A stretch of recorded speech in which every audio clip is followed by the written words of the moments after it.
시간론에 대한 화두를 우리가 다시 이제 이어나간다고 생각한다면, 지난주에 제가 화두를 던지기를 삼성전자가 58,9만 원대를 돌파한 것이 그 돌파한 주에 돌파했기 때문에 의미가 있는 것이다. 만약에 그 돌파가 일주일이 늦었거나 일주일이 빨랐다면 그것과 또 다른 의미를 가질 수 있을 것이다 라는 말씀을 드렸었습니다. 이야기는 우리가 보통 시간론을 이해하기 위해서는 축선에 대한 이해를 해야 됩니다. 여기서 말하는 축선이라는 것은 누차 몇 차례 말씀드렸지만 우리가 차트라는 것은 이렇게 축을 가지고 움직이는 것이고, 이 가격뿐만이 아니라 한 개의 축은 시간으로 구성되어 있는 것은 분명한데, 우리는 이 시간을 생각을 여기서 바꿔야 됩니다. 시간을 하루, 이틀, 3일, 4일, 5일, 6일 하면서 그 단락으로 그냥 재단을 하는 것이죠. 즉, 시간을 가격에 반영하는 생각을 하면서도 심지어는 그것이 우리가 주가가 이렇게 나타난다면 이 가격과 시간의 반영으로서 소위 말하는 추세를 의미하고 추세를 이야기하면서도 실제로는 이 시간 자체를 물리학적 시간, 단위 시간으로 잘라서 생각하는 버릇이 너무나 익숙하게 길들여져 있다는 것입니다. 그러나 우리가 이 기계론적 생각, 소위 말하는 이 공간론적, 기계론적, 유물론적 생각에서 보여주는 이 시세라는 것이 이 단위 시간의 시세, 이 단위 시간의 시세라는 한 개의 좌표의 점의 연결로만 바라본다면 이 시간이라는 것은 아무런 의미도 없습니다. 그저 현재 보이는 이 시세라는 것은 이 전체에 흘러간 시세의 가치, 이 값이 바로 의미 있는 값이다라는 것입니다. 다시 말하면 이 시세는 이만큼의 과거 전체를 담고 있고, 이 시세는 이만큼의 과거 전체를 담고 있는 것이고, 이 시세는 이만큼의 과거 전체를 담고 있는 것이지요. 이 시세가 오늘의 시세는 500원이고 어제의 시세는 400원이다. 그러면 어제 400원이었는데 오늘 500원이다. 그러면 우리가 또 그 전날은 300원이다, 200원이다, 5일간을 잘라서 5일 이평이 어떻다. 이렇게 말하는 것은 기계론적입니다. 그래서 그 5일 이평을 지지하느냐 하지 않느냐를 따지고 무너졌다, 무너지지 않는다라고 이야기하는 것은 굉장히 단편적이고 2차원적이고 유물론적 생각이죠. 우리가 생각하는 것은 현재로 확장되는 과거, 즉 과거는 한 단위가 아니라 과거부터 있어 왔던 전체의 시세의 맥락에 이만큼 확장된 것이고, 또 이만큼 확장된 하나의 새로운 시세다, 이런 관점에서 시장을 보아야 됩니다. 그렇다면 어떤 문제가 생기느냐? 예를 들어서 우리가 시간론적 추론을 가지고 이야기를 한다면, 삼성전자가 예를 들어서 이러한 어떤 추세를 가지고 있었다면 현재 이 추세 안에서 삼성전자는 이러한 움직임을 보이고 있었겠지요. 그래서 이번에 이 시세가 지금 돌파가 됐다고 가정을 하지요. 그래서 현재 이게 이제 60만 원이고 이게 삼성전자가 58에서 59만 원대라고 가정을 합니다. 그렇다면 현재 우리가 축선 안에서 놓여 있었던 것은 무엇이냐 하면, 앞서 출연자가 얘기했던 것처럼 고점 돌파에서 고점 돌파하는 종목만 나는 매수한다. 소위 말하는 추격 매수를 한다. 여기서 말하는 고점 돌파, 고점 돌파, 고점 돌파, 고점 돌파의 지점에 나는 항상 추격 매수한다라고 말했던 이 출연자의 생각. 즉 추격 매수를 했음에도 불구하고 떨어졌을 때는 손절을 하면 되고, 또 추격 매수해서 떨어지면 여기서는 손절을 할 것이고, 만약에 그 위로 올라간다면 수익을 이만큼 낸다라는 그 출연자의 기본적인 생각들은 이 오늘 방송 출연자의 놀라운 감각과 과거의 실패를 바탕으로 한 예민하고 정말 날카로운 오간이, 감관이 살아있는 감각적인 투자의 결과이지요. 이분의 투자 방식은 추격 매수를 해서 돌파하는 종목을 따라갔을 때 그 돌파가 정말 이렇게 이어지는 돌파일 경우에는 최대 수익을 취하고, 만약에 그 돌파가 실패해서 도로 돌아 들어올 때는 얼른 손절매한다. 어떠한 미련도 없이, 어떠한 갈등도 없이, 과거에 미련을 가졌기 때문에 내가 실패했기 때문에 이제는 어떠한 경우가 있어도 나는 기계적으로 나는 손절매하겠다라는 생각들. 그러나 손절매의 조건으로는 반드시 고점 돌파한 종목이 실패했을 때 고점 돌파의 실패에 대해서 손절매한다라는 이러한 고도의 감각적인 것은 소위 말하는 트레이딩의 승리이지요. 그러나 이 말을 만약에 우리가 시세라는 관점에서 놓고 생각한다면 이러한 추론을 할 수 없겠느냐는 것이죠. 말했듯이 고점 돌파되면 따라가서 그것이 아니면 도망 나온다라는 생각도 중요하지만 고점 돌파 중에 진짜 고점 돌파되어서 시세가 변해버리는 시세와 고점 돌파하는 듯 하지만 그 시세가 변하지 않고 오히려 손절로 갈 수밖에 없는 힘이 빠지는 시세의 차이는 무엇일까? 정말 고점 돌파해서 그 출연자가 그 예민한 감각과 날카로운 어떤 안목으로 수익을 4,000%씩 내어줄 수 있는 그렇게 가는 그 상황을 우리는 짐작할 수 없을까? 그것을 만약에 기계론적으로 잣대를 대어서 이 짝대기질을 해가면서 시세를 평가하려고 들면 그것은 영원히 찾을 수 없는 화두가 됩니다. 만약에 시간론적 관점에서 놓고 생각한다면 이런 것이지요. 삼성전자는 우리가 이러한 어떤 시간의 흐름 속에서 예를 들어서 이러한 차트 축선이 만약에 존재한다면 이만큼의 시간이 흘렀을 때 이만큼의 수익을 보장하는 약속이 되어 있는 시세를 구성하고 있는 것이죠. 또 반면에 이만큼의 시간이 흐르면 또 이만큼의 시세를 보장해주고 이만큼의 시간이 흐르면 이만큼의 시세, 또 이만큼의 시간이 흐르면 이만큼의 시세, 이런 식으로 시세를 보장해주는 시세의 움직임을 보여왔던 것이지요. 그래서 이 안에서 시세가 이렇게 움직여서 이렇게 왔건 이렇게 해서 이렇게 갔건 어쨌거나 간에 이러한 시간의 단위 안에서 이렇게 만들어주는 변화를 보여주는 것, 넓게 말하면 이만큼의 시간에 이만큼의 수익을 내주는 비율, 이것을 다시 자르면 이만큼의 시세에 이만큼의 수익을 내주는 비율, 이러한 식으로 계속 진행이 되어 갔던 것이지요. 그래서 그 안에서 시간의 움직임은 큰 의미가 없는 움직임이나 만약에 삼성전자의 시세가 여기서 약속을 깬다면 예를 들어서 이만큼 흘러간 시세 안에서 만약에 이만큼의 시세를 만약에 보장을 했다면 이것이 일시적으로 시세 안에서 이 안에서 한 차례 올랐다 떨어지는 변용이냐 아니면 이러한 약속이 새로 생긴 것이냐, 즉 여기에 대비해서 이제는 혹시 이만큼의 시세에 이만큼의 시간을 시세에 이만큼의 시간을 변용해주는, 즉 약속해주는 시세의 변화가 일어난 것은 아닌가라는 생각도 해볼 수 있는 지점이 있다는 것이죠.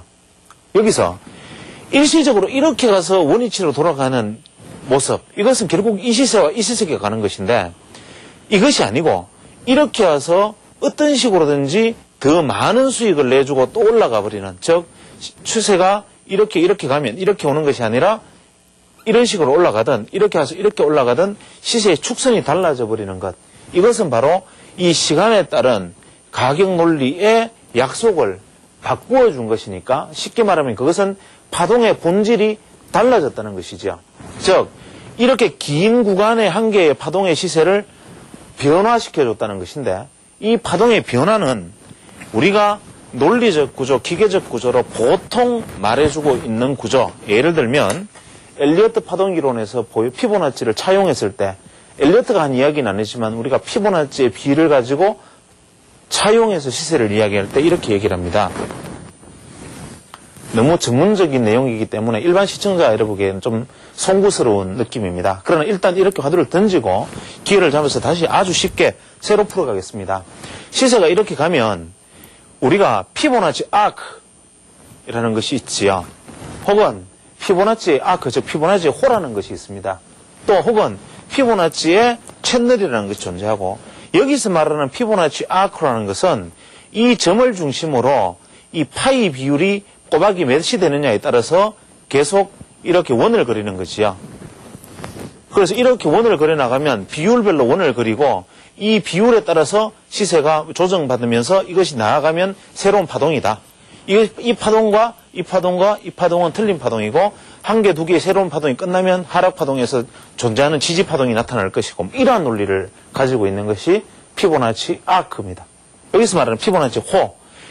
이것의 가장 큰 문제는 뭐냐면 피보나치의 이 비를 빌려서 소위 말하는 시간을 이 가격에 대비 높이만 본 것이 아니라 시간적 가치를 반영을 했다라는 점에서는 그것이 의미가 있고 상당히 나름대로 참신한 시도일지는 모르겠으나 그것이 규정된 1.618, 2.618배 하는 식으로 아크를 만들어 나가는 소위 말하는 기계론적 자세를 벗어나지 못했다는 점에서 이것은 치명적입니다. 그래서 원래 이것을 만약에 기계론적 자세를 벗어나서 현재의 가격이 현재의 시간을 성장 속에서 시간을 만약에 반영하는 시세로 간다면 이것은 어떠한 시세로 움직여야 되느냐 하면 이러한 타원의 형태로 시세를 움직여줘야 될 것입니다. 그래서 이것이 타원으로 움직이는 것과 현재 우리가 기존 보여주는 호의 입장과 다른 점은 무엇이냐면 호의 입장은 기계적이고 물리적 좌표적으로 차트를 시세를 꺾어버린 것이고 소위 말하는 엘립틱스, 이 파이 엘립티칼, 즉 타원의 문제로 간 것은 시간과 공간의 조화에 의한 3차원적 시세를 보여주는 것이다 이것입니다. 이것은 아크적 차원에서 파동을 본 것이라면 이 엘립틱스의 차원에서 본 것이라면 시세가 살아 움직이는 모습을 그대로 살려주면서 가는 것이고 이랬을 때 소위 말하는 지지의 의미와 저항의 의미가 그대로 살아있는 것이기 때문에 이 안에서 움직이는 시세는 같은 파동이다. 아무리 움직여도 이것을 벗어난 시세가 새로운 파동의 출발이다라고 볼 수가 있는데 지금 현재 제가 그림으로 설명하는 이 엘립티칼한 그림들은 소위 말하는 타원형의 그림들은 이 라직이 좀 까다롭습니다. 이거 현재 우리나라 HTS에서 구현하지를 않고 있고 이것을 그려나가는 라직은 좀 까다로운 라직을 필요로 하지만 이것의 넓은 의미에서 개념이라는 것은 우리가 그냥 개념만 이해를 하면 됩니다. 실제로 우리가 굉장히 까다로운 지금과 같은 피보나치 아크다, 피보나치 채널이다, 피보나치 엘립틱스다 이런 여러 가지 전문적인 용어를 동원해서 하는 이런 이야기들이 도대체 제가 왜 대중을 상대로 하는 그냥 보통 쉽게 말하면 피보나치가 무엇인지조차 모르는 투자자들 앞에서 이런 얘기를 하고 있는 건가? 쉽게 말하면 생각을 바꾸라는 겁니다. 그냥 삼성전자가 예를 들어서 얼마를 돌파했다, 고점이다. 어떤 종목이 전고점을 돌파했다. 라는 식의 생각으로 접근을 하면 앞서 출연자처럼 완전히 깡통을 차고 수십 년간 완전히 거들이 난 다음에 시장에서 지옥이 뭔지를 경험하고 자기를 다스리는 방법을 알고 주식시장에서 처절한 실패의 바탕 위에서 살아남는 한두 사람을 제외하고는 영원히 구렁텅이로 오히려 몰아넣게 되는 것이고 이것의 어떤 기계론적 관점이 아닌 시간의 관점을 이해를 하는 자세 그것이 바로 시장을 본격적으로 이해를 해나가는 것이라는 뜻입니다. 그래서 우리가 파동이다라는 것을 우리가 다시 살펴봐도 이런 것이죠. 엘리어트식 관점에서 이야기를 한다면 1파동이 있고 2파동이 있고 3파동, 4파동, 5파동이 있다면 만약에 이 파동이 각도를 변화시켜주면 보통은 이 파동은 같은 각을 보여주게 되지요. 이 상승파동의 상승파동은 같은 각이고 상승파동이 각이 틀려지면 이 시세는 보통 마감을 의미하는 것입니다. 그것은 무엇이냐면 시세의 축선이 유지를 하다가 이것이 이렇게 각이 바뀌든 각도가 바뀐다라는 것은 현재의 시세가 축선을 벗어나 있던 것을 보정한다라는 의미에 속하는 것입니다. 혹은 분출한다는 의미에 속하는 것이기도 하지요. 예를 들어서 우리가 정상적으로 가야 할 시세가 이런 것인데 우리가 시세의 움직임이 이러한 것이라면 이 시세는 이러한 것으로 간다면 시세를 보정하려 하는 것이고 시세가 이러한 식의 상승을 보이다가 이렇게 올라가 버린다면 마지막 분출을 하는 것이다 라는 것으로 살펴볼 수가 있죠. 그래서 우리가 만약에 파동론 엘리어트적 관점에서 일반 투자자들의 이야기가 다시 쉬운 주제로 다시 돌아갑니다.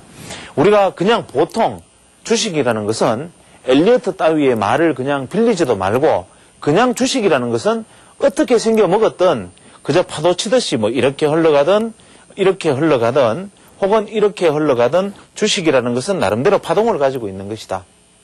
이때 우리가 주목해야 되는 것은 이것을 넘어서는 이 값이 다음 파동의 출발일 것이다라는 막연한 믿음들. 이것은 파동을 내가 믿는 사람이건 믿지 않는 사람이건 시세라는 것이 고점 돌파하면 사라는 뜻은 바로 그런 것이지요.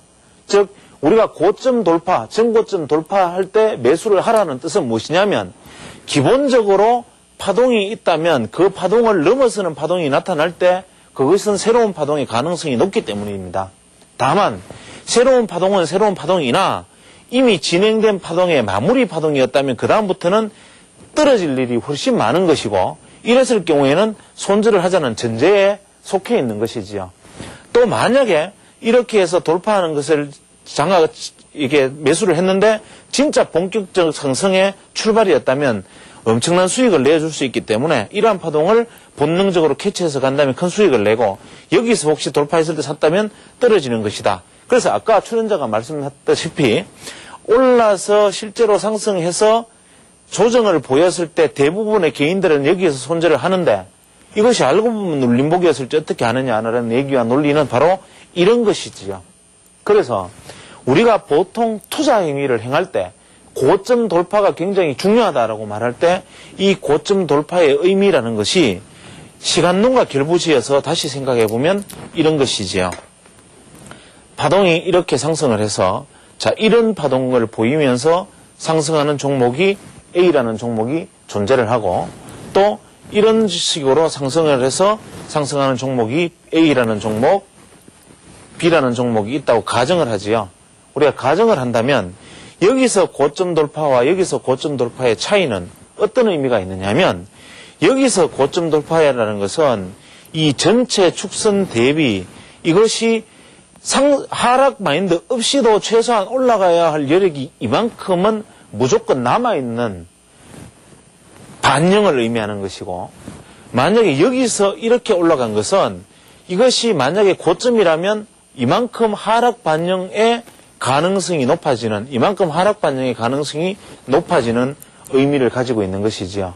따라서 우리가 시세라는 것이 이만큼 시간을 반영을 해서 고점을 돌파해 가는 시세와 시간의 포함이 부족한 상태로 돌파해 나가는 것의 의미는 대단한 차이가 있는 것이다. 다시 말하면 이렇게 해서 이렇게 나아가는 것은 새로운 파동의 출발일 수도 있지만 기존 어떤 파동의 축선상에서 그냥 그렇게 쭉쭉 흘러가는 흐름일 수 있고 시장이 만약에 이렇게 가서 이렇게 가서 이렇게 가는 것이라면 이까지의 어떤 파동은 완전히 끝내고 새로운 준비 이후에 다시 가는 파동이기 때문에 시장은 전반적으로 엘립티컬 소위 말하는 타원의 형태로 새로운 시세가 출발하는 것이다 하는 것입니다. 내용이 어려울 수 있습니다. 그러나 이러한 전문적인 내용을 일반인이 굳이 이해해야 할 필요는 없습니다. 저 역시 지금 이러한 어떤 라직을 가지고 하는 얘기는 아주 전문적인 서적에 대한 레퍼런스 참고를 가지고 드리는 말씀이기 때문에 이것은 제도권 기관 투자자들 상대로 연수 강좌 할 때 제가 보통 쓰는 이야기들이지 일반 개인 투자자들에게 이것을 활용하는 이야기들은 아닙니다.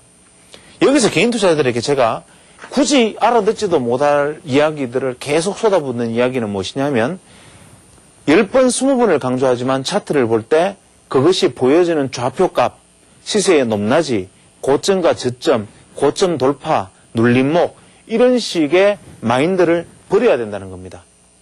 시세를 볼 때 그 시세의 흐름이 흘러간다면 지금 얼마나 이러한 시간을 반영한다는 것은 시장의 수급 구조가 매물이 희석되면서 새로운 수급 구조가 만들어져 가는 과정이 소위 말하는 시간론이라는 그림 안에서 포함되어 있는 것이라는 것. 이것을 넓게 말하면 소위 말하는 다이버전스로 표현할 수 있는 부분이기도 하다. 이러한 얘기를 하는 것입니다. 여기에 대한 것은 기초적인 것은 상세하게 새로 풀어나가야 되겠지요. 다시 한번 강조드립니다. 시세는 시간입니다.